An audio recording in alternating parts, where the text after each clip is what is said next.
Hujambo na karibu kwa mara nyingine tena mtazamaji wa The World News katika kipindi hiki cha ulimwengu wa siasa. Jina langu ni Adam Hussein.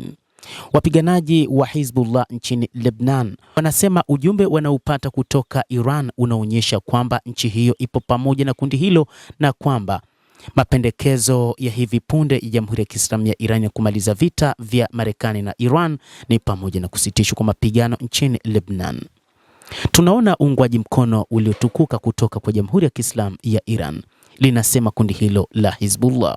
Hizbullah inaungwa mkono na Iran imesema katika taarifa yake kwamba mkuu wake Naim Qasim alipokea ujumbe kutoka kwa waziri wa mambo ya nje wa Tehran Abbas Araghchi ambao ulionyesha kwamba Iran haitaacha kuunga mkono harakati za kudai haki na uhuru ambao kimsingi kati yao ni Hizbullah.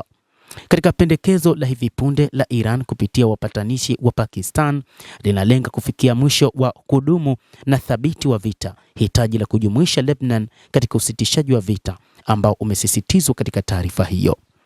Kiongozi wa kundi hilo Naim Qasim anasema sasa ujumbe wanaopata kutoka Tehran ni ujumbe uliotukuka, ni ujumbe unaonyesha kwamba wa Iran wako pamoja na wapiganaji hao wa Hizbullah nchini Lebanon. Kundi hilo la wapiganaji limeingia katika mgogoro na Israel katika kipindi ambacho liliamua kuiunga mkono Iran, na ni wakati ambapo Israel ilifanya mashambulizi katika kile ilichodai inataka kulitokomeza kundi hilo, jambo ambalo mpaka sasa limeshindikana. Israel iliagiza serikali ya Lebanon kulipokonya silaha kundi hilo, lakini jambo hili halikuwezekana hata wakati huu. Hii imeifanya Israel kuendelea na kuishambulia Lebanon, huku akisema wanalisaka kundi hilo. Hata hivyo, taarifa siku ya Jumamosi zinaeleza kwamba Israel iliendelea na mashambulizi saa chache baada ya mashambulizi ya usiku kucha kusini na mashariki mwa nchi hiyo, ikiwa ni pamoja na ile iliyoharibu hospitali. Mtendaji wake mkuu aliambia AFP.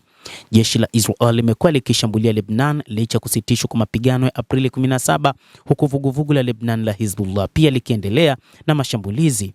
Israel ilionya wakazi wa vijiji 10 kusini mwa Lebanon kuhama makazi yao mara moja ili kuepusha mashambulizi ya anga yaliyopangwa dhidi ya malengo ya Hizbullah yanayodaiwa. Kwa kuzingatia ukiukaji wa kigaidi wa Hizbullah wa makubaliano ya kusitisha mapigano, IDF inalazimika kuchukua hatua kwa nguvu dhidi yake. IDF haina nia ya kuwadhuru, msemaji wa jeshi Avichai Andriy alisema.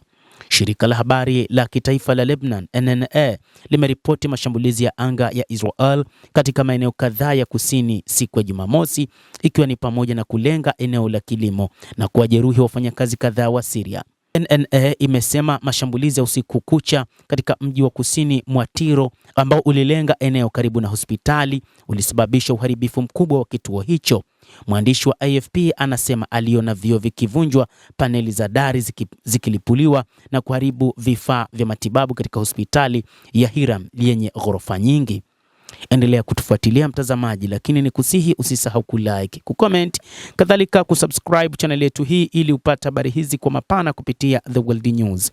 Mimi ni Adam Hussein, endelea kuwa nasi wakati wote, endelea kutufuatilia ili uyajue mengi yanayojiri katika ulimwengu kupitia hapa.